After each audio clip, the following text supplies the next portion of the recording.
രാധ ഞാൻ രാധ കണ്ണനെ മറക്കാത്ത രാധ.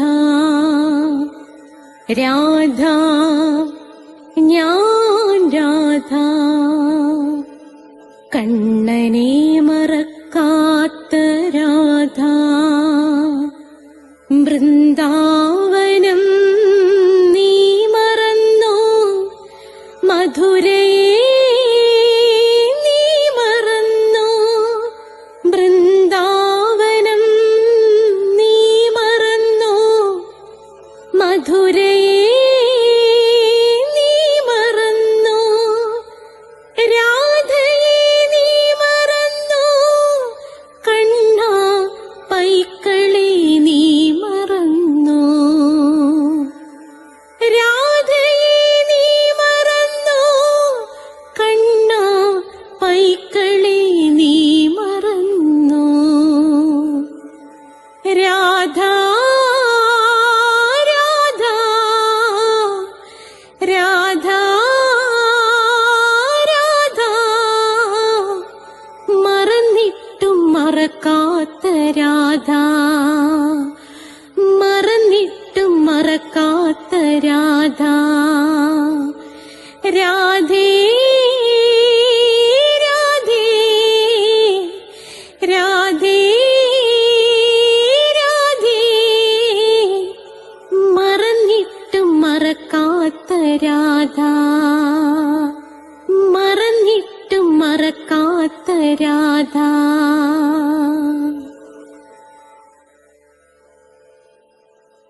രാധേ രാധേ ഓ രാധേ രാധേ രാധേ രാധേ ഓ രാധേ രാധേ.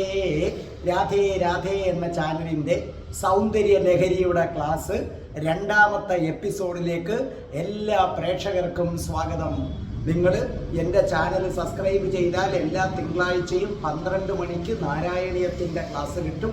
ചൊവ്വാഴ്ച 12 മണിക്ക് കൃഷ്ണൻ്റെ കാമുകിയും സർവസ്വവുമായ രാധാ റാണിയുടെ ജനനം മുതൽ മരണം വരെയുള്ള ജീവിത കഥ നിരവധി റിസർച്ച് നടത്തി അവതരിപ്പിക്കുകയാണ്. കേൾക്കുക പരമപുണ്യം. എല്ലാ വ്യാഴാഴ്ചയും 12 മണിക്കാണ് അഷ്ടപതിയുടെ ക്ലാസ്. എല്ലാ വെള്ളിയാഴ്ചയും 12 മണിക്കാണ് സൗന്ദര്യലഹരിയുടെ ക്ലാസ്. ഇംഗ്ലീഷ് സംസാരിക്കാൻ ആഗ്രഹിക്കുന്നവർക്ക് സ്പോക്കൺ ഇംഗ്ലീഷിൻ്റെ ക്ലാസ് ഉണ്ട്, നിങ്ങളത് കേൾക്കുക. എൻ്റെ അടുത്ത് നേരിട്ട് വന്ന് പഠിക്കണമെങ്കിൽ ഞാൻ കൊല്ലത്താണ്. 30 ദിവസം കൊണ്ട് ഇംഗ്ലീഷ് സംസാരിക്കും, ഇല്ലെങ്കിൽ മുഴുവൻ പൈസയും തിരിച്ചു തരുമെന്നാണ് എൻ്റെ രീതി. ഇവിടെ ദൂരെയുള്ളവർക്ക് വന്ന് താമസിക്കാൻ ഹോസ്റ്റൽ സൗകര്യങ്ങളൊക്കെ ഉണ്ടായിരിക്കുന്നതാണ്, ആൺകുട്ടിക്കും പെൺകുട്ടിക്കും. പിന്നെ നിങ്ങൾ ജ്യോതിഷമുണ്ട്, ഓരോ മാസത്തിൽ ജനിച്ചവരുടെ ഫലം, നക്ഷത്രത്തിൽ ജനിച്ചവരുടെ ഫലം. നിശ്ചയമായിട്ടും നിങ്ങളത് കേൾക്കുക. ജ്യോതിഷപരമായ എന്തെങ്കിലും സംശയം ഉണ്ടെങ്കിൽ 9645333999 എന്ന എൻ്റെ നമ്പർ ഡിസ്ക്രിപ്ഷൻ ബോക്സിൽ കൊടുത്തിട്ടുണ്ട്. നിങ്ങൾ അതിലേക്ക് വിളിച്ചാൽ മതി. അതേ കണക്ക് തന്നെ പ്ലേലിസ്റ്റ് എടുത്തു കഴിഞ്ഞാൽ അതിനകത്ത് നിങ്ങൾക്ക് അഷ്ടാവക്ര ഗീത കേൾക്കാം. അതിൽ തന്നെ നിങ്ങൾക്ക് ക്ഷേത്രങ്ങളെക്കുറിച്ചുണ്ട്, ഹിന്ദുക്കൾ അറിയേണ്ടവയുണ്ട്. രാധിക കവചൻ 2 ഉണ്ട്, 2ഉം പഠിപ്പിച്ചിട്ടുണ്ട്. രാധാ സഹസ്രനാമമുണ്ട്. അത് വരികൾ ഉൾപ്പെടെയും ഇല്ലാതെയും. പിന്നെ അതിനിഗൂഢമായ രാധാ മാനസ തന്ത്രം, അത് കേട്ടിരിക്കണം നിങ്ങൾ. ആ നിഗൂഢമായ രാധാ മാനസ തന്ത്രമുണ്ട് അതിനകത്ത്. പിന്നെ നമുക്ക് ശ്രീബുദ്ധൻ്റെ ജനനം മുതൽ മരണം വരെയുള്ള ജീവിതകഥ, കൃഷ്ണൻ്റെ പുനരവതാരമാണ് ശ്രീബുദ്ധൻ എന്നറിയുക. പിന്നെ നിരവധി ഷോർട്ട് വീഡിയോ ഉണ്ട്.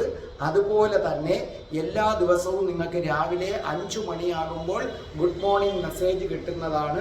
അതൊക്കെ നിങ്ങൾക്ക് വളരെ പ്രിയപ്പെട്ടതാണെന്നും ഒരു പോസിറ്റീവ് എനർജിയോടുകൂടി കാര്യങ്ങൾ തുടങ്ങാൻ നിങ്ങൾക്ക് സഹായകമാകുന്നു എന്നും കേട്ടപ്പോൾ എനിക്ക് വളരെ സന്തോഷം തോന്നി. കാണുക.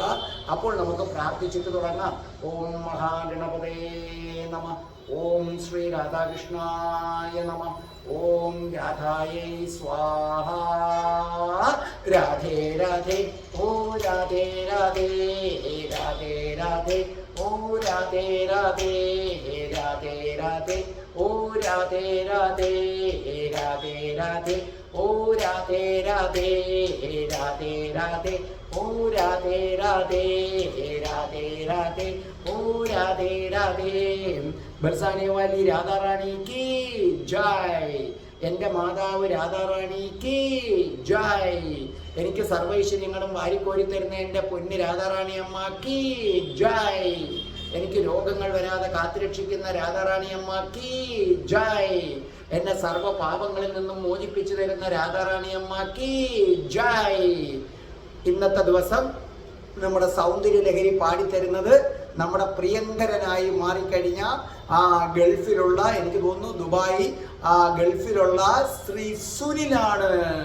ഇന്നത്തെ ദിവസം ഒരു വലിയ പ്രത്യേകതയുണ്ട് പ്രിയപ്പെട്ട പ്രേക്ഷകരെ. ഇന്ന് നമ്മുടെ സുനിലിൻ്റെ ബർത്ത്ഡേ ആണ്. അപ്പോൾ സൗന്ദര്യ ലഹരിയുടെ ശ്ലോകം ബർത്ത്ഡേയുടെ അന്ന് തന്നെ പാടാൻ ഭാഗ്യം ലഭിച്ചപ്പോൾ തീർച്ചയായിട്ടും സുനിലിന് ദേവിയുടെ അനുഗ്രഹം അങ്ങേ അറ്റമുണ്ടെന്നുള്ള കാര്യത്തിൽ യാതൊരു സംശയവും വേണ്ട. രാധാറാണിയുടെ അനുഗ്രഹം, ദേവിയുടെ അനുഗ്രഹം അല്ലേ, അത് തീർച്ചയായിട്ടും ഞങ്ങളുടെ സുനിലിനുണ്ട്. അതെ, സുനില് അങ്ങനെ ഞങ്ങളുടെ സുനിൽ എന്ന് പറയാനുള്ളൊരു സ്വാതന്ത്ര്യം എനിക്ക് തന്നിട്ടുണ്ടെന്നാണ് തോന്നുന്നത്. ആ സ്വാതന്ത്ര്യം ഉപയോഗിച്ചിട്ട് തന്നെ ഞങ്ങൾ പറയുകയാണ്, ഞങ്ങളുടെ സുനിലാണ്, ഞങ്ങൾക്ക് വളരെ പ്രിയപ്പെട്ട സുനിലാണ്. എനിക്ക് എൻ്റെ ഒരു സ്വന്തം സഹോദരനെ പോലെ തോന്നുന്ന ആളാണ് ആരെന്ന് പറയുന്നത് സുനില്. അപ്പോൾ ഇന്ന് സുനിലിൻ്റെ ബർത്ത്ഡേ ആണ്. കമന്റ് ബോക്സിൽ നിങ്ങൾ എല്ലാവരും സുനിലിന് ബർത്ത്ഡേ വിഷസ് നേരണേ. അപ്പൊ സുനിലെ many many happy returns of the day. 1000 പൂർണ്ണ ചന്ദ്രന്മാരെ കാണാനുള്ള ഭാഗ്യം ഞങ്ങളുടെ സുനിലിനുണ്ടാകട്ടെ. ആയുരാരോഗ്യ സൗഖ്യം, സർവ ഐശ്വര്യം, ധനധാന്യ സമ്പത്ത് സകലതും ഞങ്ങളുടെ സുനിലിന് ഉണ്ടാകട്ടെ. അപ്പൊ സുനിലിന് ഞാൻ ഒരിക്കൽ കൂടി ജന്മദിനം ആശംസിക്കുന്നു. അപ്പോൾ നമ്മുടെ സുനില് ഇതാ മനോഹരമായി സൗന്ദര്യ ലഹരി പാടുന്നു, കേട്ടോളൂ. തനീയാം സംപാസും തവ ചരണ പങ്കേരുഹഭവം വിരിഞ്ച സഞ്ജിൻ വിരചയതിയോകാനവികലം വഹത്യേനം ശൗരീഃ കഥമപി സഹസ്രേണ ശിരസാം ഹരസംക്ഷുദൈന്യം ഭജതി ബസിതോദ്ദൂലനവിധിം. അപ്പോൾ സുനിൽ അത് പാടിയത് നിങ്ങൾ കേട്ടല്ലോ. ഇനി കേട്ടെ. തനീയാംസം, കണ്ടോ, പാംസും തവ ചരണ പങ്കേരുഹഭവം വിരിഞ്ചി സഞ്ചിന്വൻ വിരജയതി ലോകാനവികലം വഹത്യേനം ശൗരി കഥമപി സഹസ്രേണ ശിരസാം ഹര സംക്ഷുദ്യൈനം ഭജതി പസിതോ ധൂളന വിധിം. ശ്രദ്ധിച്ചേട്ടെ, അർത്ഥം എഴുതിക്കോ. തനീയാംസം പാംസും, അർത്ഥം ഏറ്റവും ചെറിയ പൊടിയെ. തനീയാംസം പാസും, ഏറ്റവും ചെറിയ പൊടിയെ. തവ അങ്ങയുടെ, ചരണം പാദം, ചരണ പങ്കേരുഹഭവം, അർത്ഥം പാദമാകുന്ന താമരയിൽ നിന്ന് ജനിച്ച. അർത്ഥം എഴുതിക്കൊണ്ടേ. ചരണ പങ്കേരുഹഭവം, പാദമാകുന്ന താമരയിൽ നിന്ന് ജനിച്ച. വിരിഞ്ചി, വിരിഞ്ചി ബ്രഹ്മാവ്. സഞ്ചിന്വൻ, അർത്ഥം സമ്പാദിച്ചിട്ട്. വിരജയതി, വിരജയതി സൃഷ്ടിക്കുന്നു. ലോകാൻ, പ്രപഞ്ചത്തെ. അവികലം വഹതി, അർത്ഥം ഒന്നിനോടൊന്ന് ചേരാതെ രക്ഷിക്കുന്നു. ഒന്നിനോടൊന്ന് ചേരാതെ 14 ലോകങ്ങളെ രക്ഷിക്കുന്നു. അതാണ് അതിൻ്റെ അർത്ഥം. ഒന്നിനോടൊന്ന് ചേരാതെ 14 ലോകങ്ങളെ രക്ഷിക്കുന്നു. ഏനം, ഇപ്രകാരം. ശൗരി, വിഷ്ണു. കഥമപി, വളരെ പ്രയത്നിച്ചിട്ട് അല്ലെങ്കിൽ പ്രയാസപ്പെട്ടിട്ട്. സഹസ്രേണ ശിരസാം, 1000 ശിരസ്സുകളെ കൊണ്ടും, 1000 ശിരസ്സുകളെ കൊണ്ടും. ഹര, ഹര എന്ന് പറഞ്ഞാൽ ശിവൻ, രുദ്രൻ എന്നാണ് അർത്ഥം. ഹര, ശിവൻ, രുദ്രൻ. സംക്ഷുദ്യ, നല്ലവണ്ണം മർദ്ദിച്ചിട്ട്. സംക്ഷുദ്യ എന്ന് പറഞ്ഞാൽ നല്ലവണ്ണം മർദ്ദിച്ചിട്ട്. ഏനം, ഈ പ്രപഞ്ചാത്മകമായ പാദധൂളിയെ, ഈ പ്രപഞ്ചാത്മകമായ പാദധൂളിയെ. ഭജതി, ഭജിക്കുന്നു. ഭജതി, ഭജിക്കുന്നു. ഭസിതോ ധൂളന വിധിം. അർത്ഥം ഭസ്മധാരണ അനുഷ്ഠാനത്തെ. ഭസ്മധാരണ അനുഷ്ഠാനത്തെ. അപ്പൊ ഇവിടെ എന്താ പറഞ്ഞിരിക്കുന്നത്? അല്ലയോ ലോകമാതാവായ ദേവി, സകല ലോകങ്ങളുടെയും അമ്മയാണ് ദേവി എന്ന് പറയുന്നത്. അതായത് ഈ 14 ലോകത്തിൻ്റെയും അമ്മ, മാതാവ് ആരാകുന്നു? ദേവിയാകുന്നു. ബ്രഹ്മാവാകട്ടെ ആ അമ്മയുടെ പാദപത്മങ്ങളിൽ നിന്നുണ്ടായ അതീവ സൂക്ഷ്മമായ പൊടികളൊക്കെ എങ്ങനെ ശേഖരിക്കുന്നു. അങ്ങനെ ശേഖരിച്ചിട്ട് അമ്മ ഈ മഹാപ്രപഞ്ചത്തെ, അതായത് ഈ 14 ലോകങ്ങളെയും ഒന്നിനോടൊന്ന് ചേരാതെ വളരെ വിശാലമായും പ്രളയം വരെ നശിക്കാത്തതുമായും സൃഷ്ടിക്കുന്നു. നിങ്ങളിത് വളരെ ശ്രദ്ധിച്ചോളണം. നമുക്ക് ഇവിടെ എന്താ പറഞ്ഞിരിക്കുന്നതെന്ന് പറഞ്ഞാൽ സാക്ഷാൽ ബ്രഹ്മാവ് എന്തു ചെയ്യുകയാണ്? ദേവിയുടെ പാദത്തിലെ പൊടി, ആ പൊടിയിൽ തന്നെ ഏറ്റവും സൂക്ഷ്മമായ പൊടി. അപ്പൊ ബ്രഹ്മാവ് ആദ്യം ചെയ്യുന്നത് ദേവിയുടെ പാദത്തിലെ ഏറ്റവും സൂക്ഷ്മമായ പൊടി ശേഖരിക്കും. ആ പൊടി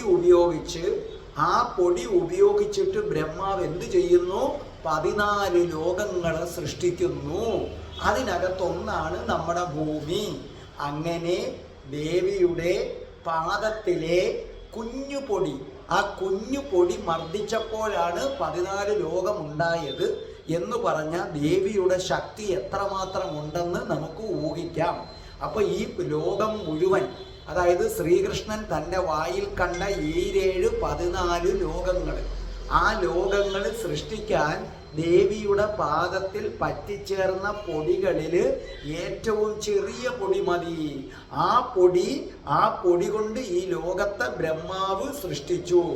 ആ ലോകമാകട്ടെ പ്രളയകാലത്ത് ദേവി ഇച്ഛിക്കുന്നത് വരെ നശിക്കാതെ നിലകൊള്ളും. കണ്ടില്ലേ, നമ്മൾ നാരായണീയത്തിൽ ഇതൊക്കെ കൃഷ്ണൻ നിർമ്മിച്ചു എന്ന് പഠിക്കുന്നു. പക്ഷേ സാക്ഷാൽ ആരാണിത് നിർമ്മിക്കുന്നത്? ഇത് മുഴുവനും നിർമ്മിക്കുന്നത് ശരിക്കും ആരാണ്? ദേവിയാണെന്നാണ് ശിവഭഗവാൻ പറയുന്നത്. കാരണം ഇത് ശിവഭഗവാൻ എഴുതിയതാണ്, മറ്റത് ഭട്ടതിരിപ്പാട് എഴുതിയതാണ് നാരായണീയം എന്ന് പറയുന്നത്. ഇതിലെ ആദ്യത്തെ കുറേ ശ്ലോകങ്ങൾ ശിവഭഗവാൻ എഴുതിയതാണ്. അങ്ങനെ ബ്രഹ്മാവ് ദേവിയുടെ പാദത്തിലെ പൊടി കൊണ്ട് സൃഷ്ടിച്ച ഈ പ്രപഞ്ചത്തെ മഹാവിഷ്ണു തൻ്റെ 1000 ശിരസ് കൊണ്ട് വളരെ കഷ്ടപ്പെട്ട് ഇങ്ങനെ താങ്ങി നിർത്തുകയാണ്. ശരിക്കും പറഞ്ഞാൽ 1000 തലയുള്ള അനന്തൻ, ആ അനന്തൻ മഹാവിഷ്ണു തന്നെയാണ്. മഹാവിഷ്ണുവിൻ്റെ അവതാരമാണ്, മഹാവിഷ്ണുവിൻ്റെ അംശമാണ് ആരെന്ന് പറയുന്നത് അനന്തൻ. അപ്പം അതുകൊണ്ട് പറയുകയാണ്, ദേവിയുടെ പാദത്തിലെ ഒരു പൊടി, ആ പൊടി കൊണ്ട് നിർമ്മിച്ചിട്ടുള്ള ഈ പ്രപഞ്ചത്തെ മഹാവിഷ്ണു തൻ്റെ 1000 ശിരസ്സുകൾ ഉപയോഗിച്ചിട്ടും, അതായത് അനന്തൻ്റെ 1000 ശിരസ്സുകൾ ഉപയോഗിച്ചിട്ട് മഹാപ്രപഞ്ചത്തെ വളരെ കഷ്ടപ്പെട്ടാണ് താങ്ങി നിർത്തുന്നത്. അപ്പൊ ദേവിയുടെ ശക്തി എന്താണ്? ദേവിയുടെ കാലിലെ ഏറ്റവും സൂക്ഷ്മമായ ഒരു പൊടി കൊണ്ട് നിർമ്മിച്ചതിനെ താങ്ങി നിർത്താൻ പോലും മഹാവിഷ്ണു പാടുപെടുന്നു എന്ന് പറയുമ്പോൾ മഹാവിഷ്ണുവിൻ്റെയും മറ്റു പുരുഷ ദൈവങ്ങളെ കാട്ടിയും എത്ര എത്ര എത്ര എത്ര എത്ര ശക്തിമത്താണ് ദേവി എന്ന് മനസ്സിലാക്കുക. അതുകൊണ്ടാണ് ഞാൻ രാധയുടെ പ്രണയത്തിൽ പറയുന്നത് കൃഷ്ണനേക്കാൾ വലുതാണ് രാധാദേവി എന്നും. ഈ തത്വം കൊണ്ടാണ് കൃഷ്ണൻ രാധാറാണിയുടെ പാദങ്ങളെടുത്ത് തൻ്റെ ശിരസിൽ വെക്കുന്നത്.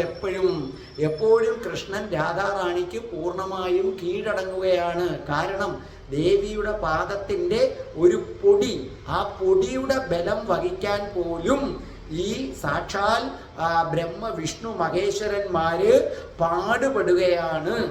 ഇത് പ്രപഞ്ച അവസാനമാകുമ്പോഴേക്കും ശിവഭഗവാൻ എന്ത് ചെയ്യുന്നു? ഈ പൊടി എന്ത് ചെയ്യുന്നു? ഈ പ്രപഞ്ചത്തെ വീണ്ടും പൊടിക്കും. അതായത് ദേവിയുടെ കാലിലെ പൊടിയിൽ നിന്നാണ് ഈ പ്രപഞ്ചം ഉണ്ടായത്. എന്നാൽ ഈ ലോകം അവസാനിക്കുന്നു, പ്രളയകാലം അടുക്കുന്ന സമയത്ത് ശിവഭഗവാൻ ഈ പ്രപഞ്ചത്തെ വീണ്ടും പൊടിയാക്കും.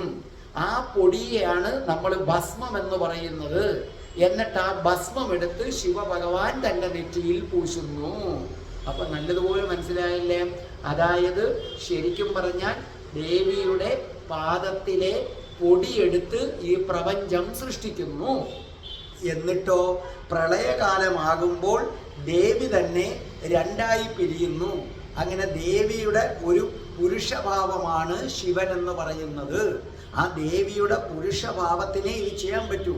ആ ശിവഭഗവാൻ എന്ത് ചെയ്യുന്നു? ഈ പ്രപഞ്ചത്തെ മുഴുവനും വീണ്ടും പൊടിയാക്കി മാറ്റി. അതാ, നീ മണ്ണിൽ നിന്ന് വന്നു, മണ്ണിലേക്ക് മടങ്ങുന്നു. അതിനെയാണ് ഭസ്മം എന്ന് പറയുന്നത്. ഇവിടെ വളരെ സൂക്ഷിച്ചാണ് ശിവഭഗവാൻ പറഞ്ഞിരിക്കുന്നത്. ശൗരി എന്ന ശബ്ദമാണ്. ഓർമ്മിക്കുക, ശങ്കരാചാര്യ സ്വാമികൾ ആദ്യത്തെ 10-40 കഴിഞ്ഞിട്ടാണ് സ്വാമികളുടേത് വരുന്നത്. ഇത് ശിവനാണ് എഴുതിയിരിക്കുന്നതെന്നും കൂടെ നിങ്ങൾ മനസ്സിലാക്കുക. അപ്പൊ ശൗരി എന്ന ശബ്ദത്തിന് വിഷ്ണു എന്നർത്ഥമുണ്ട്, ബലഭദ്രൻ എന്നർത്ഥമുണ്ട്, ആദിശേഷൻ എന്നും അർത്ഥമുണ്ട്. കണ്ടില്ലേ? അപ്പോൾ ഇവിടെ മഹാവിഷ്ണുവിനെ ശൗരി എന്ന് വിളിച്ചിരിക്കുകയാണ്. ആ ശൗരിക്ക് വിഷ്ണു എന്നർത്ഥമുണ്ട്, ബലഭദ്രൻ എന്നർത്ഥമുണ്ട്, ആദിശേഷൻ എന്നും അർത്ഥമുണ്ട്. എന്ന് പറഞ്ഞാൽ അതിൻ്റെ അർത്ഥം ബ്രഹ്മാവും വിഷ്ണുവും ആരാണ്? രുദ്രനും ശിവഭഗവാനും ഈ ലോകത്തിൻ്റെ സൃഷ്ടിയെയും സ്ഥിതിയെയും എന്താണ് സംഹാരത്തെയും ഒക്കെ ചെയ്യുന്നത്. അതായത് ബ്രഹ്മാവ്, സാക്ഷാൽ ബ്രഹ്മാവ് ഈ ലോകത്തെ സൃഷ്ടിച്ചതും, ശ്രദ്ധിച്ചോട്ടോ, സാക്ഷാൽ ബ്രഹ്മാവ് ഈ ലോകത്തെ സൃഷ്ടിച്ചതും ആ സൃഷ്ടിച്ച ലോകത്തെ മഹാവിഷ്ണു പരിപാലിക്കുന്നതും ഒടുവിൽ ആ ലോകത്തെ വീണ്ടും ശിവഭഗവാൻ സംഹരിച്ച് പൊടിയാക്കി മാറ്റുന്നതുമെല്ലാം ദേവിയുടെ മഹിമ കൊണ്ടാണ്. അപ്പൊ സൃഷ്ടിയുടെ ഏറ്റവും സൂക്ഷ്മമായ ഉറവിടത്തെയാണ് ആധ്യാത്മിക ഭാഷയിൽ ദേവിയുടെ പാദത്തിൻ്റെ പൊടി എന്ന് പറയുന്നത്. ശ്രദ്ധിച്ചേട്ടോണം, സൃഷ്ടിയുടെ ഏറ്റവും സൂക്ഷ്മമായ ഉറവിടത്തെയാണ് ദേവിയുടെ പാദത്തിലെ പൊടി എന്ന് പറയുന്നത്. ഈ പൊടിയെ ഹൈന്ദവത ശക്തി എന്ന് പറയുന്നു. ആധുനിക ശാസ്ത്രം ഇതിനെ തന്മാത്ര എന്ന് വിളിച്ചു, പിന്നെ കണമെന്ന് വിളിച്ചു, പിന്നെ ക്വാർക്ക് എന്ന് വിളിച്ചു. ഇനി അതിലും സൂക്ഷ്മമായ ഒന്നുണ്ടെന്നും പറഞ്ഞു പോവുകയാണ്. മനസ്സിലായില്ലേ? ശാസ്ത്രം ഈ പുരോഗമിക്കുന്നതിന് മുമ്പ് തന്നെ നമ്മൾ എഴുതി വച്ചിരിക്കുകയാണ്. ശിവഭഗവാൻ പറയുകയാണ് പാദത്തിലെ പൊടി. ഈ പാദത്തിലെ പൊടിക്കാണ് നമ്മൾ ഹിന്ദുക്കൾ ശക്തി എന്ന് വിളിക്കുന്നത്. ഈ പാദത്തിലെ പൊടിയെക്കുറിച്ച് ഗവേഷണം നടത്തുന്ന ശാസ്ത്രജ്ഞന്മാര് അതിനെ ആദ്യം തന്മാത്ര എന്ന് വിളിച്ചു. പിന്നെ പറഞ്ഞു തന്മാത്രയേക്കാൾ ചെറിയ കണമുണ്ട്, മനസ്സിലായില്ലേ, അതിനെ കണമെന്ന് വിളിച്ചു. പിന്നെ പറഞ്ഞ് അതിനേക്കാൾ ചെറുതുണ്ട്, അതിനെ ക്വാർക്ക് എന്ന് വിളിച്ചു. ഇനി പറയുന്നു അതിനേക്കാൾ സൂക്ഷ്മതയിലേക്ക് പോവുകയാണെന്ന് പറയുന്നു. പക്ഷെ നമ്മളെ സംബന്ധിച്ചിടത്തോളം നമുക്ക് ഈ ശാസ്ത്രജ്ഞന്മാർ പറയുന്ന ഈ ക്വാർക്ക് അങ്ങനെയുള്ള പേരിന് പകരം നമുക്കുള്ള പേരാണ് ദേവിയുടെ പാദത്തിൻ്റെ ഏതെന്ന് പറയുന്നത്, പൊടി എന്ന് പറയുന്നത്. അപ്പം ദേവിയെ സംബന്ധിച്ചിടത്തോളം ദേവി സൃഷ്ടിച്ച പ്രപഞ്ചത്തെ താങ്ങി നിർത്തുന്നതിന് മഹാവിഷ്ണു പെടാപ്പാട് പെടുന്നു. അപ്പൊ ശരിക്കും പറഞ്ഞാൽ ശാസ്ത്രം അന്വേഷിക്കുന്ന ഊർജത്തിൻ്റെ കാന്തിക പ്രപഞ്ചമാണ് ദേവി. നമ്മൾ കേട്ടിട്ടുണ്ടല്ലോ, energy can neither be created nor be destroyed. വളരെ ശ്രദ്ധിച്ചിട്ടുണ്ടോ? നമ്മൾ കേട്ടിട്ടുണ്ട് energy can neither be created nor be destroyed. എനർജിയെ നമുക്ക് നിർമ്മിക്കാൻ പറ്റില്ല, നശിപ്പിക്കാൻ പറ്റില്ല. അപ്പൊ ദേവിയുടെ പാദത്തിലെ പൊടി എന്ന് പറഞ്ഞാൽ എനർജിയാണ്. അതിനെ ആർക്കും നശിപ്പിക്കാൻ പറ്റത്തില്ല. ആ പൊടി അവസാനം എന്താണ്? ഈ പൊടി കൊണ്ട് പ്രപഞ്ചം ഉണ്ടാകുന്നു, പ്രപഞ്ചത്തെ വീണ്ടും പൊടിയാക്കി വെക്കുന്നു.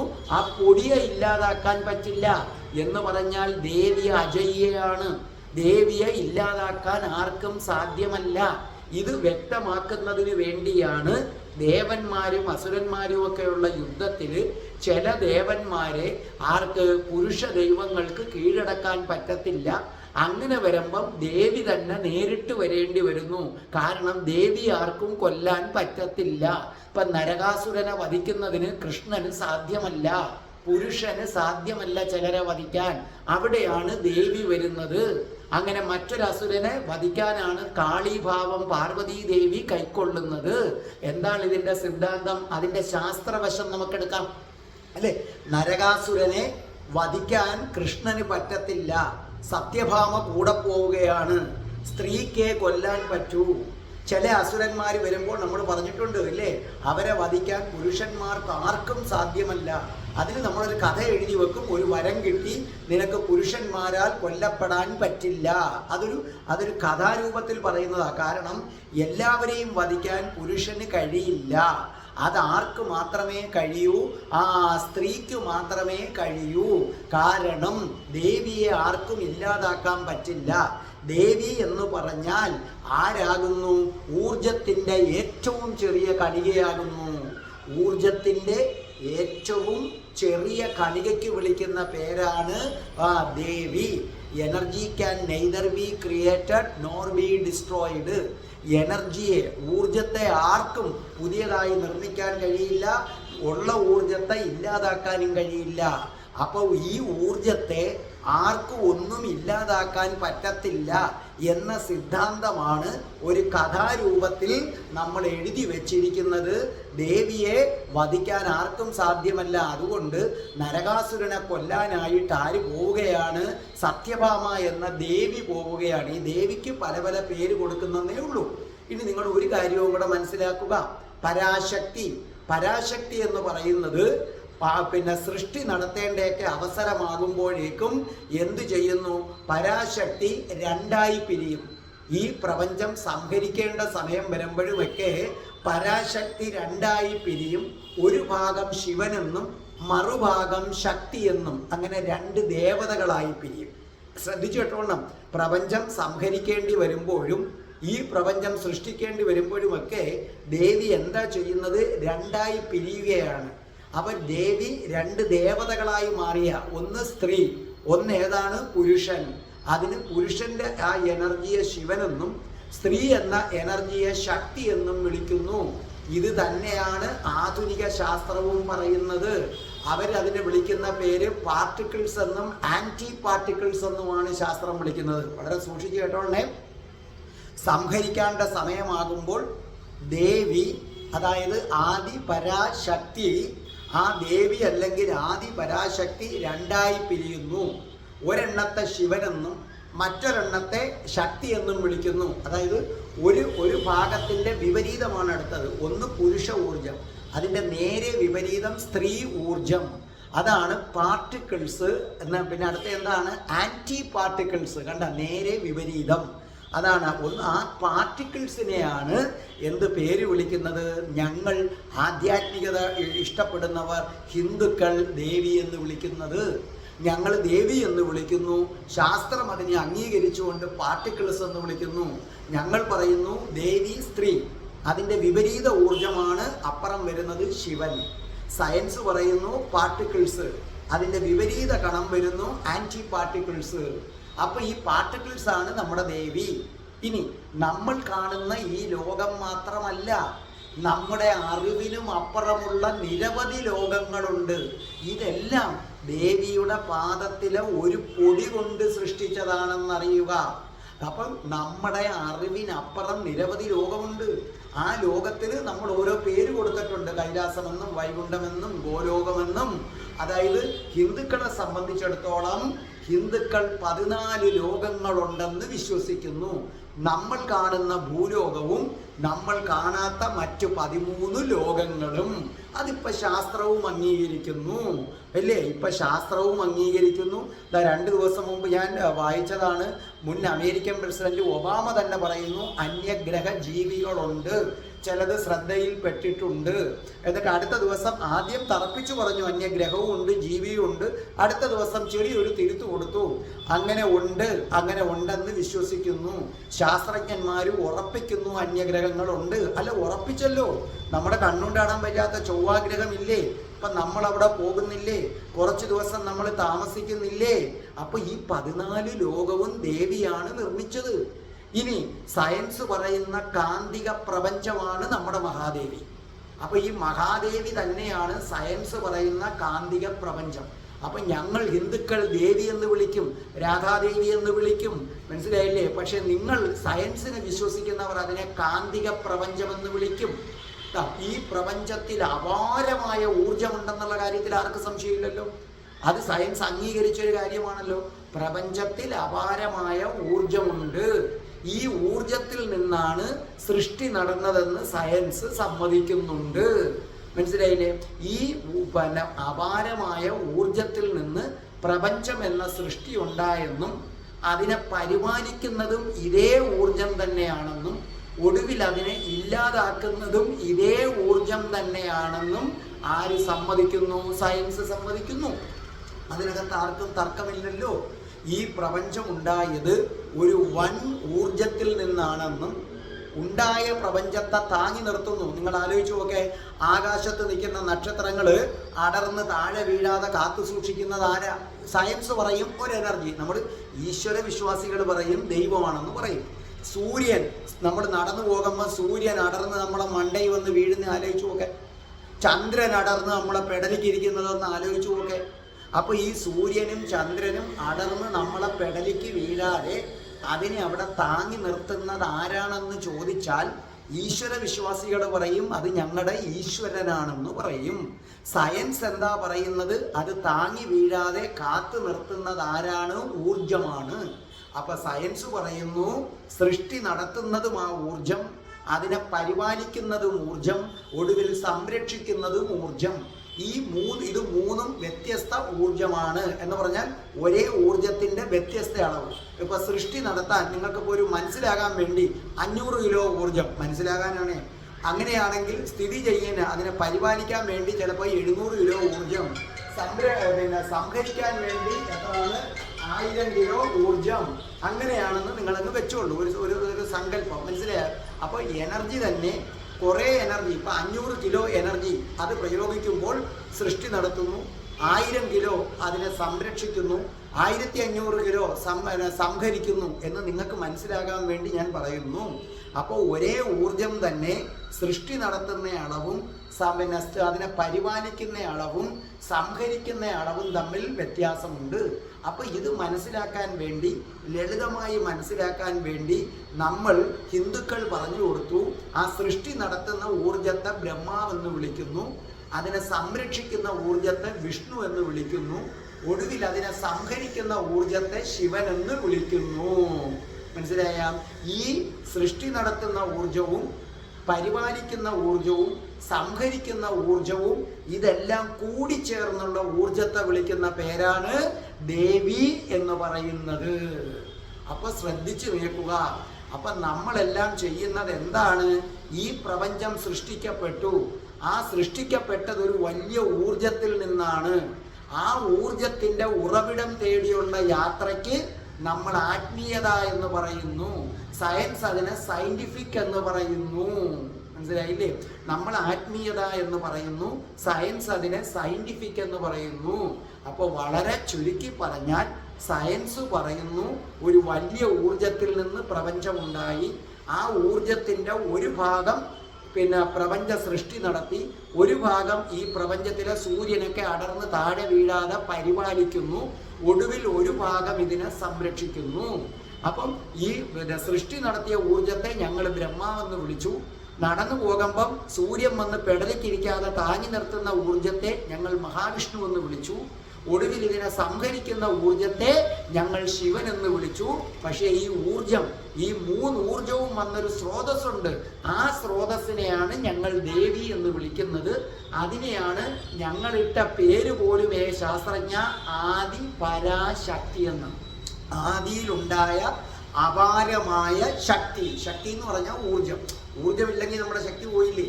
അപ്പൊ ഞങ്ങളിട്ട പേര് തന്നെ ആദി പരാശക്തി. ആ ആദി പരാശക്തിയെയാണ് രാധാദേവി എന്ന് വിളിക്കുന്നത്. അത് നിങ്ങൾ മനസ്സിലാക്കുക. ഈ ആദി പരാശക്തിയാണ് രാധാദേവി. ഈ പ്രപഞ്ചത്തിന്റെ ഉത്ഭവത്തിന് കാരണമായ ആ വലിയ ഊർജത്തിന്റെ കൊച്ചു കൊച്ചു ഊർജങ്ങൾ വന്ന് കുറെ ദേവന്മാരും ദേവികളും ഉണ്ടായി. ആ വലിയ ഊർജം രാധാദേവി അല്ലെങ്കിൽ ആദിപരാശക്തി. അതിൽ നിന്ന് വന്ന കൊച്ചു കൊച്ചു ഊർജങ്ങളാണ് ശിവനും ബ്രഹ്മാവും പിന്നെ കൃഷ്ണനും ലക്ഷ്മി ദേവിയും പാർവതീ ദേവിയും അങ്ങനെ എല്ലാം. അതുകൊണ്ടാണ് നമ്മൾ പുരാണത്തിൽ പറയുന്നത് ഏതാണ്, കൃഷ്ണൻ രാധാ സഹസ്രനാമം ജപിച്ചുകൊണ്ടാണ് കൃഷ്ണന് എന്ത് ചെയ്യുന്നത്, ഈ ലോകത്തെ പരിപാലിക്കുന്നത്. ബ്രഹ്മാവ് രാധാ സഹസ്രനാമം ജപിച്ചുകൊണ്ടാണ് സൃഷ്ടി നടത്തുന്നത്. ശിവൻ രാധാ സഹസ്രനാമം ജപിച്ചുകൊണ്ടാണ് സംഹാരം നടത്തുന്നതെന്ന് പറഞ്ഞാൽ അതിൻ്റെ അർത്ഥമെന്ന് പറയുന്നത് ഈ വലിയ ഊർജത്തെ ബേസ് ചെയ്തിട്ട് അതിൻ്റെ ശക്തിയിലാണ് ഇവർ ചെയ്യുന്നത്. ആ വലിയ ഊർജത്തെ ദേവി എന്ന് വിളിക്കുന്നു.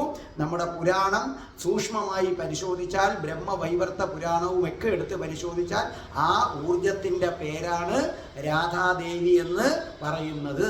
ഇനി ഒരു കാര്യവും കൂടെ, ഈ മന്ത്രം ഇതെല്ലാം മന്ത്രമാണ്, ശിവഭഗവാൻ എഴുതിയതാണ്. വളരെ ഭക്തിപൂർവം ചൊല്ലിയതിന് ശേഷം നിങ്ങൾ ഈ മന്ത്രം രണ്ടാമത്തെ ഈ ശ്ലോകം ഇന്ന് പഠിപ്പിച്ച ഇത് ശ്ലോകമെന്ന് ഞാൻ പറയില്ല, മന്ത്രം ഇത് ചൊല്ലിയതിന് ശേഷം ഹ്രീം എന്ന് 1000 ഉരു ജപിക്കണം. അങ്ങനെ 55 ദിവസം മുടങ്ങാതെ ജപിക്കുക. സ്ത്രീകൾക്ക് പീരിയഡ്സ് വന്നാൽ അത് അശുദ്ധിയായിട്ട് ഒരിക്കലും കൂട്ടുകയില്ല. അങ്ങനെ ഹ്രീം എന്ന് 1000 തവണ നിങ്ങൾ ഉരുവിടുക. അങ്ങനെ 55 ദിവസം നിങ്ങൾ ഉരുവിട്ടാൽ നിങ്ങൾക്ക് എല്ലാവിധ അഭിവൃദ്ധിയും, എവിടെയും നിങ്ങൾക്ക് ഉന്നത വിജയവും, നിങ്ങൾക്ക് മനോനിയന്ത്രണവും, അങ്ങനെ സർവ്വതും നിങ്ങൾക്ക് എന്ത് ചെയ്യും, ഉണ്ടാകും. അങ്ങനെ ഉണ്ടാകട്ടെ. അതോടൊപ്പം ഒരിക്കൽ കൂടി ഞങ്ങൾ സുനിലിന് ഹാപ്പി ബർത്ത്ഡേ നേരുന്നു. സൗന്ദര്യലഹരിയുടെ അടുത്ത ശ്ലോകം ഞാൻ അടുത്ത ക്ലാസ്സിലേക്ക് വരും. ഇന്ന് ഞാൻ ഒന്നേ പഠിപ്പിക്കുന്നുള്ളൂ, കാരണം ഞാൻ ഈ ഫ്രൈഡേയിലില്ല. ഫ്രൈഡേയിൽ ഞാൻ ഗുരുവായൂർ അമ്പലത്തിലുണ്ട്. ഈ വെള്ളിയാഴ്ച അതായത് നമ്മുടെ ഇത് റിലീസാകുന്ന 12 മണിയാകുമ്പോൾ ഞാൻ ഗുരുവായൂരപ്പൻ്റെ അടുത്ത് എത്തും. അതൊരു അനുഗ്രഹം. സൗന്ദര്യലഹരി 12 മണിക്ക് റിലീസാകും. ആ ഉച്ചയ്ക്ക് 12 മണിയാകുമ്പോൾ ഞാൻ ഗുരുവായൂരപ്പൻ്റെ സന്നിധിയിലുണ്ട്. അന്ന് മൊത്തം ഞാൻ ഗുരുവായൂരപ്പൻ്റെ അടുത്തുണ്ട്. അടുത്ത ദിവസമേ ഞാൻ പോകത്തുള്ളൂ. അപ്പം അതുകൊണ്ട് ഞാൻ പെട്ടെന്ന് ഈ വീഡിയോ നിർമ്മിച്ചത് കൊണ്ട് മാത്രമാണ് ഇന്ന് ഒരു ശ്ലോകമാക്കുന്നത്. അടുത്ത വട്ടം നമുക്ക് ഒന്നിൽ കൂടുതൽ ശ്ലോകമാക്കാം. രാധേ രാധേ ഓ രാധേ രാധേ രാധേ രാധേ ഓ രാധേ രാധേ രാധേ രാധേ ഓ രാധേ രാധേ രാധേ രാധേ ഓ രാധേ രാധേ രാധേ രാധേ ഓ രാധേ രാധേ രാധേ രാധേ ഓ രാധേ രാധേ. ഓം ശ്രീം ഹ്രീം ക്ലീം ഐം രം രാസേശ്വരി രാധികായേ സ്വാഹാ.